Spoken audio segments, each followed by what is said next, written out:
తెనుగోళ్ళు ఇచ్చిన శిల్పక పండ్లు తేనె మామిడి పండ్లు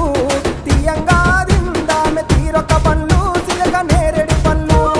కాపోళ్ళు ఇచ్చిన మక్క కంకులు అవి పాల కంకులు కాల్చుకొని తిందాము కందికాయలు పచ్చి పల్లికాయలు గుజారి గుజారి మామిళ్ళ కిందో నల్ల మామిళ్ళ కింద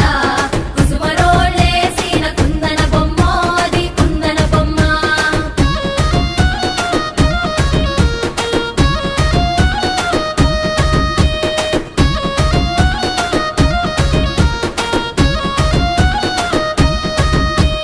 బెస్తోలు పెట్టిన పచ్చి చేపలు అవి వట్టి చేపలు కమ్మంగా